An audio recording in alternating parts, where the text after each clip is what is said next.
धान में तना छेदक या स्टेम बोरर या गोब की सुंडी, कुछ भी कहो, ये चीज़ें धान की फसल में शुरुआत से लेकर फसल के आखिरी तक कभी भी नुकसान कर सकती है। और किसान को इसका पता तब चलता है जब ये नुकसान कर चुकी होती है।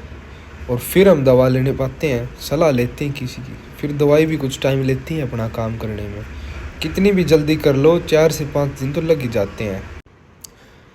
और अगर आपने बिना सोचे समझे बिना अटैक आए दवा डाल दी, तो हो सकता है अटैक आपके दवा डालने के 15 से 20 दिन बाद आए है, तो फिर वो पैसे भी लगे बिना काम के। तो आप आज की ये वीडियो तना छेदक सुंडी के लाइफ साइकिल पर है। इससे आपको ये फ़ायदा हो सकता है, नुकसान होने से पहले आपको ये पता चल जाएगा कि कुछ दिन में नुकसान शुरू होने वाला है। तो आप टाइम से दवाई डालकर नुकसान को कम कर सकते हैं या फिर नुकसान होने से भी बचा सकते हैं।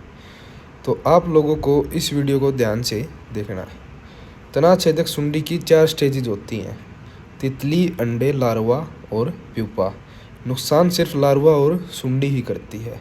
और सुंडी में भी 5 स्टेजेज होती हैं। 5 स्टेजेज जो होती हैं वो छोटी से बड़ी सुंडी के अनुसार होती है। बड़ी सुंडी को मारना आसान नहीं होता, तो ज़्यादा दवा डालनी पड़ती है। सही समय होता है जब सुंडी छोटी होती है, लक्षण कहीं कहीं पर दिखने लग गए हों। 6 तरह की स्टेम बोरर स्पीसीज धान को अटैक करती है। ये पीली भी हो सकती है, सफ़ेद भी, और धारीदार भी, और पिंक भी हो सकती है। और ये मादा तितली होती है जिसे हम मोथ बोलते हैं। ये पत्ते के आगे या पीछे अंडे देती है और एक टाइम पे ये 80 अंडे भी दे सकती है।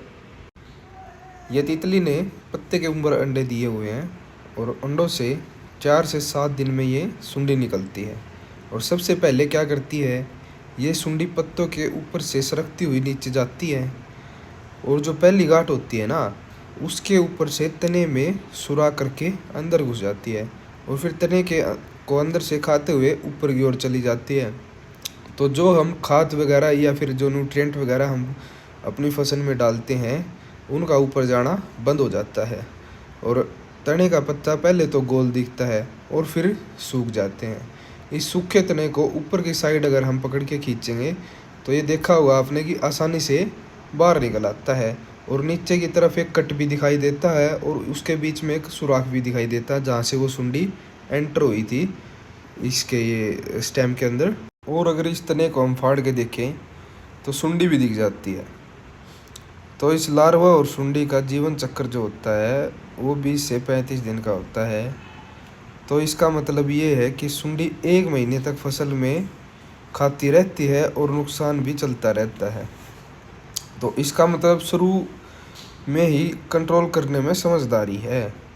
ये तितली आप देख रहे हो ना, अगर इस तरह की तितली नज़र आती है तो इसका मतलब है कि 7 दिन में आपके खेत में अटैक शुरू होने वाला है।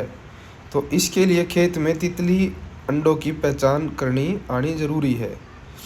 लक्षणों की पहचान करो, फिर दवाई डालो। ये मैं अंडे दिखा रहा हूँ आपको, ये देखें, ये इस तरह के अंडे दिखाई देंगे। और मेरी पसंद की दानेदार दवा बता देता हूँ आपको। एक तो है फर्टेरा जी, 4 किलो जब पौधे छोटे हों और साथ में 100 ग्राम इकतारा डाल लें। और पौधे बड़े हो गए हैं तो फर्टेरा आपको 5 केजी लेनी है और जो इकतारा है वो आपको 100 ग्राम लेनी है। या फिर आप कार्टप हाइड्रोक्लोराइड जो आती है 7.5 किलो ले सकते हैं और साथ में 100 ग्राम थायो। मैंने भी यही किया है। और अगर आप स्प्रे करते हैं तो कोराजन जो है इसके अंदर क्लोरोएंट्रानिलिप्रोल होता है, ये 60 ml प्रति एकड़ के हिसाब से। या फिर आप बायर की जो फेम कर सकते हैं, इसमें फ्लूवेंडावाइड होता है, इसकी डोज 35 ml प्रति एकड़ रहेगी। वीडियो को लास्ट तक देखने के लिए धन्यवाद। आई होप इससे आपको